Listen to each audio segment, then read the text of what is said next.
Hey YouTube, this is Prince from Desi Programmer. Welcome back to another exciting video.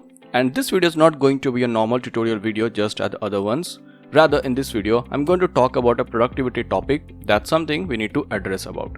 In this video, I'm going to talk about a couple of problems one might face while self-teaching himself or herself any technology using the internet, courses, books or anything. Also, in this video, I'll be talking about basic stuffs like time management and staying disciplined, having patience and all, because I assume that if you have clicked on this video instead of watching any prank or music video, then you are matured enough to understand that you have to give time and dedicate yourself to learning something.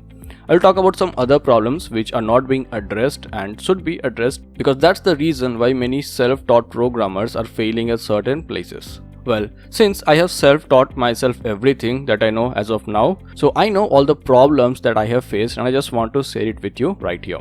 The first problem that I want to address is not getting the basics right. Okay, I do understand that it sucks when you have to write hello world program or programs about how to add two numbers, how to multiply two numbers, printing a pattern and all. It literally sucks. We all just want to build cool stuff. But the problem is, when you are a beginner and when you skip such portions, then you make your knowledge vulnerable and inadequate. While it's true that I'm not a very big fan of the process which colleges and universities use in teaching technology, programming or other stuff, but one very good aspect of learning via college or university is that the curriculum is designed in such a way that it makes sure you spend very decent time on learning the basics. Sometimes it's just too much, but again, that time if you actually spend on learning the basics right, so when you skip the basics, this results in problem like not having a very good knowledge of the tech terminology, then not being able to make your custom changes to plugins or frameworks even though you know, thus ending up with low self-confidence even in the technology where you have spent decent time in learning it. The second problem that most people face is getting diverted in choosing tech stack. I know it's 2020 and there are multiple tech stack out there for anything that you want to build, whether it's a web application, an Android app, some kind of automation or a desktop application, some chatbot or really anything or any other thing that you want to build. There are actually multiple tech stack out there in the market. And if you want to learn something, I always see people getting distracted by blogs and videos which claim that a programming language has become garbage in this year, that a tech stack have become garbage in this year. Let me put a very simple example right in front of you. We are all talking about Flutter in 2020, right? But let's say you bought a course about React Native and you were trying to learn React Native. Now, instead of getting intimidated by Flutter, you should actually spend your time in learning React Native and be better in it. It's not that Flutter is here that means your Android plus Kotlin or React Native or Android plus Java is just going to disappear in a second, in a month or even in a year. All that I want to say is that if you want to learn something, if you want to learn React.js, just go for it. Don't get intimidated by Angular or Vue. If you want to learn Node.js, just go for it. Don't get intimidated by Django or PHP. If you want to learn React Native or Flutter, just go for it. If you just keep changing your path, you will end up getting in a position where you will have no knowledge of any particular tech stack. Which brings us to our third issue, that's learning too many things or too much of something. Okay, so if you're there on YouTube, you're watching videos about what different coders and developers are building. Some people might just have very good knowledge in web development as well as app development. Then they will be very good in automation. They will be very good in creating desktop application. They will even be very good in pen testing and hacking too.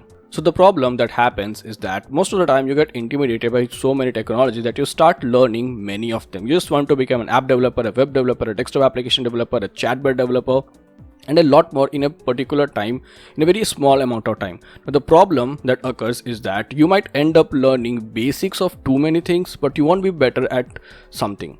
And a very simple solution to this problem is that first learn something deliberately and then move to other things. In simple terms, I just want to say that your knowledge of too many things is valuable only if you have too much knowledge about one particular thing. The fourth problem most people face is that finding out when they are ready. Now here there are actually two categories of people.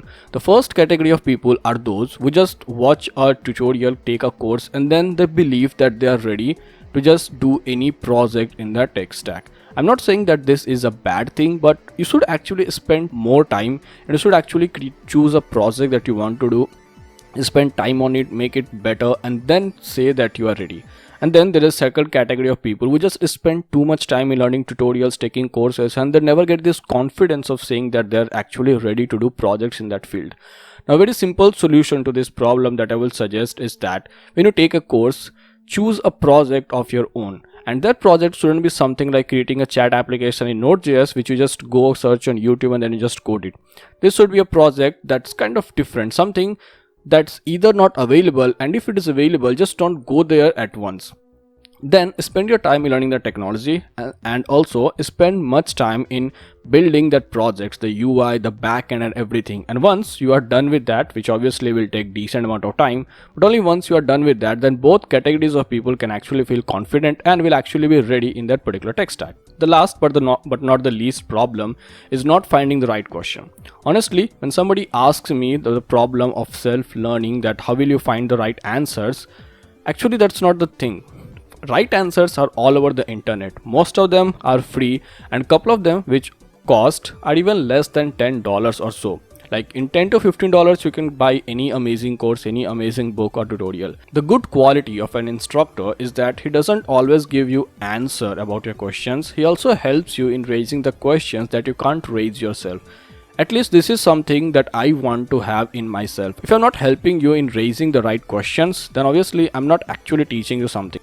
Now, one answer is that for this you must just follow too many peoples in the tech industry of your domain. Let's say if you're a web developer, just go out and follow so many people who are doing web development. And when I say follow, I'm not saying that you go and watch their 2 or 3 hours long tutorial videos that they post, because that might create an tutorial hell paradigm. What I want to say is that what they are posting about their particular tech stack, about their experience, just follow that. And what this helps is that you will end up understanding a lot of things about the tech stack, and sometimes you might find terminology, questions, quizzes that will help you in growing more knowledge about their particular subject, which eventually will help you in raising the right questions, and at the end you will always get the right answers from the internet. There are just ton of it. Well, that's pretty much it from my side in this video. I'll catch you up soon in the next video talking more about coding, development, Flutter, web and whatnot. And if you guys like this, we might even end up talking a bit about productivity.